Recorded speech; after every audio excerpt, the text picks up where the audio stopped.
హైదరాబాద్లో నీటి కొరత సృష్టిస్తే వేటు తప్పదు.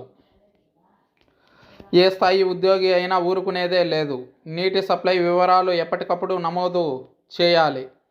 మరిన్ని ట్యాంకర్లు సమకూర్చుకోవాలని సూచన. వాటర్ బోర్డు అధికారులతో సమీక్షా సమావేశం.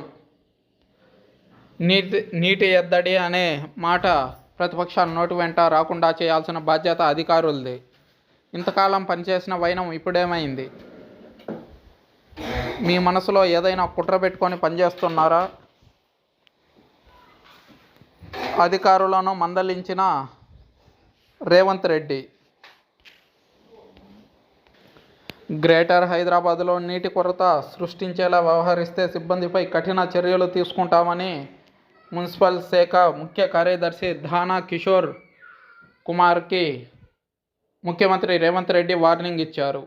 లైన్మెన్లు, వర్క్ ఇన్స్పెక్టర్లు మాత్రమే కాదు, జీఎం, డీజీఎం స్థాయి అధికారులు ఎవరైనా సరే ఉపేక్షించేదే లేదని స్పష్టం చేశారు.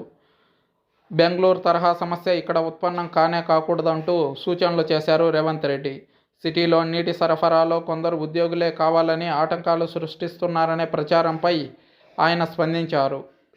శనివారం వాటర్ బోర్డు ఉన్నతాధికారులతో సమీక్ష నిర్వహించాలని దానా కిషోర్ కుమార్కి సూచన చేశారు సీఎం రేవంత్. ఇందులో water board MD Sudarshan Reddy, ఉన్నతాధికారులు పాల్గొనగా సెక్షన్ల వారీగా నీటి సరఫరా, ట్యాంకర్ల బుకింగ్స్, డెలివరీ, లైన్మెన్ల పనితీరు వంటి అంశాలపై చర్చించారు.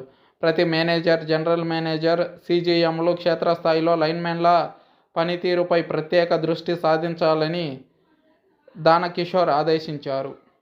లైన్మెన్లు ఉద్దేశపూర్వకంగా నీటి సరఫరాలో ఆటంకాలు సృష్టిస్తే విధుల నుంచి తప్పిస్తామని, జైలు శిక్షలు కూడా ఎదుర్కోవాల్సి వస్తుందని హెచ్చరించారు. వాటర్ బోర్డు యాప్లో నీటి సరఫరా క్వాలిటీ వివరాలు మస్ట్ అండ్ షుడ్గా నమోదు చేయాలని సూచించారు. సరఫరా వేళలో నాణ్యతలో తేడా వస్తే బాధ్యులను వెంటనే తొలగించాలని సంబంధిత అధికారులను సీఎం రేవంత్ రెడ్డి ఆదేశించారు. అవాంతరాలు రావద్దు. తాగునీటి సరఫరాలో అవాంతరాలు రావద్దని, హైదరాబాద్ క్రెడిబిలిటీ ఏమాత్రం దెబ్బతినకుండా చూసుకోవాల్సిన బాధ్యత మున్సిపల్ శాఖ, వాటర్ డిపార్ట్మెంట్లపై ఉందని ముఖ్యమంత్రి రేవంత్ రెడ్డి సూచించారు. భవిష్యత్ అవసరాల మేరకు నీటిని శుద్ధి చేసేందుకు మీరాలాం, ఆసిఫ్ నగర్ ఫిల్టర్ బెడ్స్ వద్ద 100% పనిచేసేలా మరమ్మతులు చేపట్టాలని ఆదేశించారు.